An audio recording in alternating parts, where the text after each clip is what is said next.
Hello students. Now today gaseous state part 3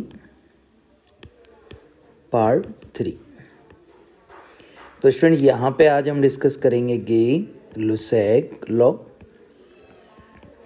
and it is also called as pressure and temperature law. तो student इस law में क्या रहेगा देख सकते हैं आप। According to Gay Lussac law, first of all, the pressure of gas is directly proportional to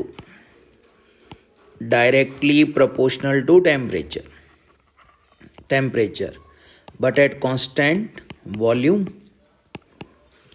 and at fixed mass of gas।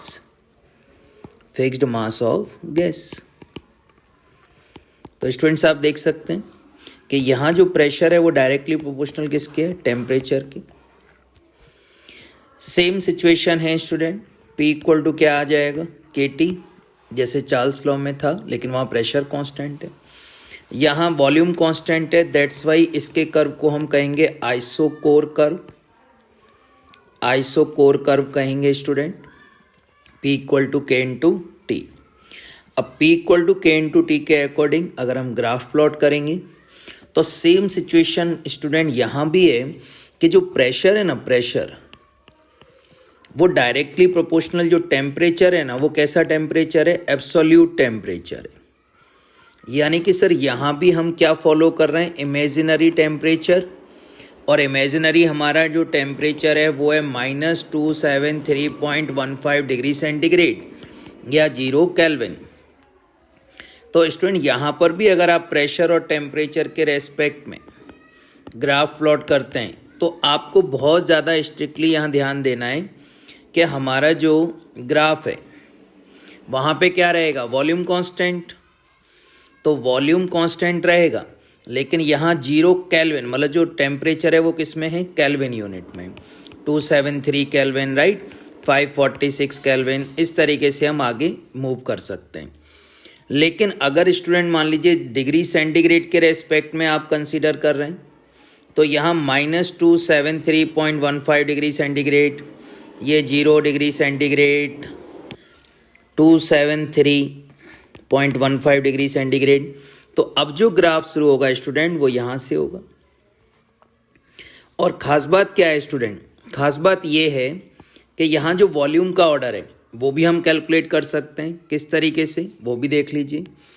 तो यहाँ पर अगर आपसे बोला जाए कि भाई मान लीजिए मैंने प्रेशर लिया, टेम्परेचर, और हमारे पास 3 ही ग्राफ हैं स्टूडेंट। एक हमने ये ले लिया, राइट, सेकेंड ये देख सकते हैं स्टूडेंट आप, सेकंड हमने ये लिया, राइट, और ये थर्ड। तो यहाँ से आप देखिए क्या आ जाएगा, V1 वॉल्यूम कांस्टेंट है, V2 और V3। तो फिर से आप देखिए, आप चाहें तो यहाँ प्रेशर कांस्टेंट कर सकते हैं, और आफ्टर कांस्टेंट प्रेशर ये देखिए क्या आ गया, वॉल्यूम एंड टेम्परेचर। तो जिसका टेम्परेचर ग्रेटर तो क्या आएगा, V1 greater than V2 greater than V3। तो ये ऑर्डर आ जाएगा। नाउ अब जो हमारा रिलेशन था जैसे चार्ल्स लॉ में, सेम यहाँ भी स्टूडेंट वही रहेगा कि 0 डिग्री सेंटीग्रेड मतलब PT equal to P0 plus P0 into 1/273.15। तो जिस किसी ने मेरा प्रीवियस वीडियो गे-लुसैक का के अकॉर्डिंग चार्ल्स लॉ का नहीं देखा है वो देख सकते हैं, वहाँ पे ये ऑर्डर है। तो PT अपॉन P0 कॉमन आ जाएगा स्टूडेंट। अच्छा, T डिग्री सेंटीग्रेड पे लेंगे तो यहाँ T डिग्री सेंटीग्रेड, तो 1 + T डिग्री सेंटीग्रेड अपॉन 273.15। तो हमारा रिलेशन आ जाएगा PT upon P0, T upon T0, यानी कि P directly proportional to temperature. तो ये जो टेम्परेचर है वो कौन सा टेम्परेचर है स्टूडेंट, एब्सोल्यूट टेम्परेचर। तो pressure directly proportional to temperature at constant volume.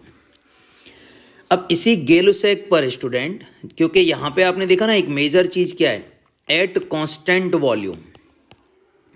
तो कांस्टेंट वॉल्यूम के अकॉर्डिंग मैंने प्रीवियस लेक्चरों में भी बताया हुआ है कि यहाँ पर जो गे-लुसैक है ना, उसकी एक और डेफिनेशन हम यहाँ कर सकते हैं, और वो है कि फॉर एलिमेंट्री रिएक्शन,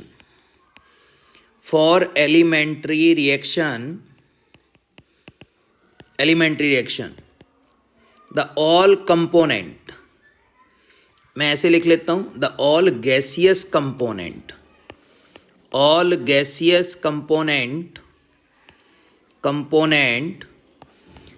having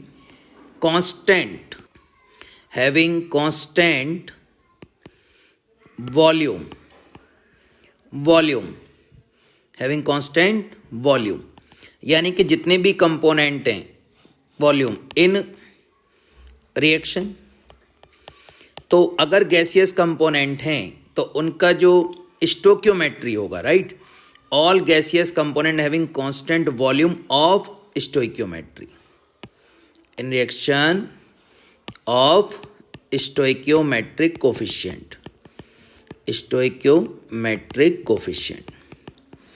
जैसे स्टूडेंट यहाँ पे आप देख सकते हैं एग्जाम्पल, मैंने आपसे कहा भाई H2 गैस है, Cl2 गैस है, और क्या बन रहा है 2HCl गैस। तो यहाँ पे अगर मैं वॉल्यूम के कंपोजिशन के अकॉर्डिंग बात कर रहा हूँ तो देखिए यहाँ स्टोइकियोमेट्री 1 वॉल्यूम, यहाँ स्टोइकियोमेट्री 1 वॉल्यूम, और यहाँ स्टोइकियोमेट्री 2 वॉल्यूम। अगर मैं यहाँ पे यूनिट के रेस्पेक्ट में लेता हूँ तो 1 ml और 2 ml। तो ऑलवेज स्टूडेंट यहाँ रेशियो फिक्स है कि 1:1:2, ये कांस्टेंट रेशियो रहेगा किसका, वॉल्यूम का। तो जितने भी गैसियस कंपोनेंट हैं, राइट, उनका जो वॉल्यूम है वो कांस्टेंट रहेगा किसके रेस्पेक्टिव, स्टोइकियोमेट्री कोफिशिएंट के रेस्पेक्टिव। यानी कि इसको अनदर वर्ड में आप ये कह सकते हैं कि the ratio proportion of reactant and product are constant of the volume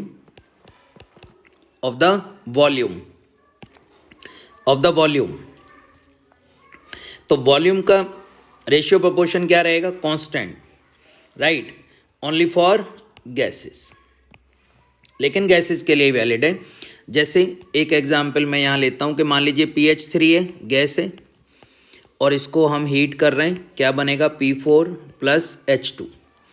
तो देखिए इसको अगर मैं बैलेंस करता हूँ तो यहाँ P4 सॉलिड है, H2 गैस है, PH3 गैस है। तो ये देखिए अब यहाँ वॉल्यूम कितना आएगा, 4 वॉल्यूम, P4 को कंसीडर नहीं करेंगे, 6 वॉल्यूम। तो यहाँ पे 4 ml के रेस्पेक्ट में ये कितना आ जाएगा, 6 ml। अगर आप 4 लीटर कंसीडर कर रहे हैं तो ये कितना आ जाएगा, 6 लीटर आ जाएगा। तो इस तरीके से हम इन रिलेशंस को यूज कर सकते हैं स्टूडेंट फॉर द न्यूमेरिकल। अब जैसे मान लीजिए यहाँ न्यूमेरिकल क्या रहेगा कि 100 ml PH3 है। Now calculate the volume of H2 in above reaction. तो आप क्या कहेंगे कि सर 4 ml, जो यूनिट यहाँ है वही कंसीडर करेंगे, 4 ml = 6 ml। तो 100 ml = कितना आ जाएगा, 6 × 100/4 कितना आ जाएगा student, 150 ml। This is the answer. Clear है ना। तो ये आ जाएगा 150 ml। तो इस तरीके से स्टूडेंट हम गै-लुसैक लॉ को भी एक्सप्लेन कर सकते हैं। इसके अलावा हमारे पास है एवोगैड्रो लॉ। एवोगैड्रो लॉ क्या है, एवोगैड्रो लॉ है कि the volume of gas is directly proportional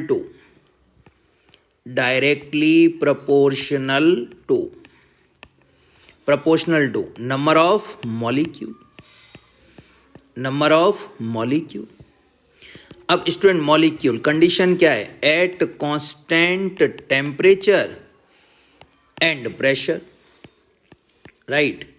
तो अब इस सिचुएशन में मैं मैथमेटिकली एक्सप्रेशन लिख रहा हूं भाई, V डायरेक्टली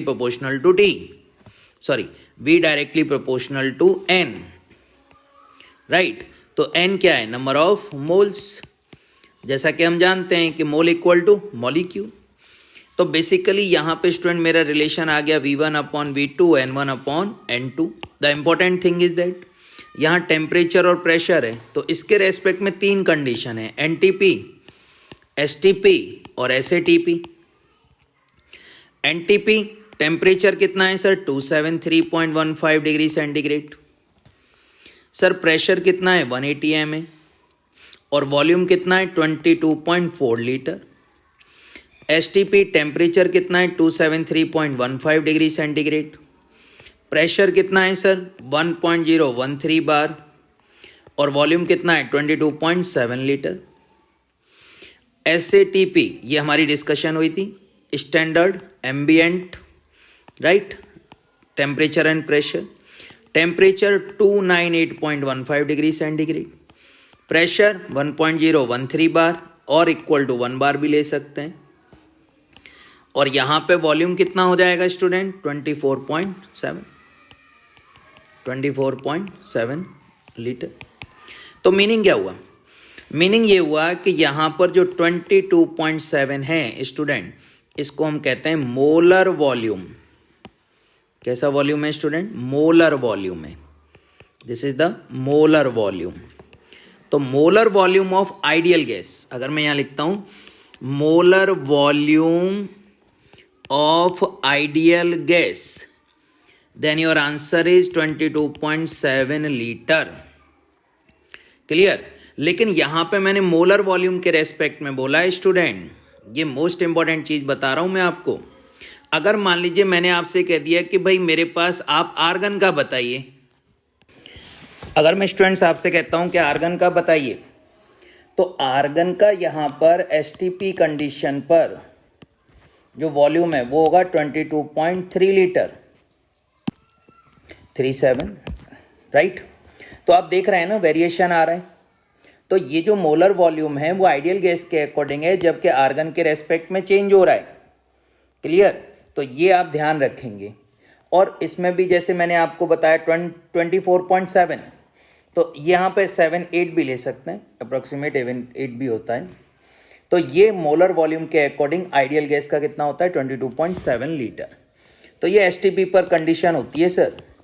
तो कई स्टूडेंट इसमें कंफ्यूज रहते हैं एनटीपी, एसटीपी और एसएटीपी में। तो मैंने तीनों का बता दिया, एसएटीपी का भी बता दिया आपको, है ना, कितना 24.78 लीटर। तो दिस इज फॉर द एसएटीपी। ये क्या है वॉल्यूम। तो ये डिफरेंस है तीनों का। अब इन गैसियस लॉज को जो कि हमने किए, Boyle's law, Charles law, Gay Lussac law और एक एवोगैड्रो लॉ, अगर इनको कंबाइन कर दिया जाए, कंबाइन लॉ राइट, कौन कौन सा, Boyle's, Charles, Gay Lussac and Avogadro, तो इनको जब आप कंबाइन करते हैं student, then you can form the biggest equation, ideal gas equation। तो आइडियल गैस इक्वेशन है PV equal to nRT। R क्या है सर, गैसियस कांस्टेंट है, gaseous constant. N number of moles, T for temperature, V for volume and P for pressure. लेकिन this equation valid only for the ideal gas right. तो ideal gas के लिए ही valid है student. तो इस equation को हम आइडियल गैस के अकॉर्डिंग ही कंसीडर करते हैं। एक चीज मैं आपको और बता देता हूं कि जो वॉल्यूम है, वॉल्यूम डायरेक्टली प्रोपोर्शनल क्या है, नंबर ऑफ मोल्स है सर, अभी हमने किया है ना सर। प्रोपोर्शनल हटाएंगे तो के कांस्टेंट आ जाएगा, और नंबर ऑफ मोल्स को मैं क्या लिख सकता हूं, मास अपॉन मोलर मास। तो V इक्वल टू आ गया K into mass upon molar mass.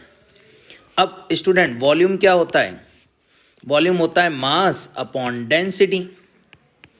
तो इसको पुट कर लेते हैं इस इक्वेशन में, तो क्या आ जाएगा, mass upon density equal to K mass upon molar mass. तो बेसिकली यहां से मेरा रिलेशन आ गया molar mass directly proportional to density of gas. तो आप कहेंगे sir molar mass of gas directly proportional to density of gas for ideal gas, only for ideal gas. तो इसीलिए स्टूडेंट हम उसको वॉल्यूम को क्या कहते हैं, मोलर वॉल्यूम, क्या कहते हैं, मोलर वॉल्यूम। तो इसीलिए सर हम उसको मोलर वॉल्यूम के रेस्पेक्ट में स्टडी करते हैं। क्लियर है? तो ये हमारा आज का टॉपिक था स्टूडेंट। इसके बाद अब हम रियल गैस और रियल गैस में van der Waal equation, virial equation और डाइटर्स इक्वेशन सॉल्व करेंगे इसमें, है ना। इसके लिए आप अपडेट रहिए, सब्सक्राइब कर लें चैनल को, कमेंट करें जो भी प्रॉब्लम है किसी टॉपिक में तो वो के उसके लिए भी कमेंट कर सकते हैं, हम उसको आपका क्लियर करेंगे वीडियो लेक्चर के थ्रू। लाइक भी कर सकते हैं और लाइक ज़रूर कर दें। Thank you my students.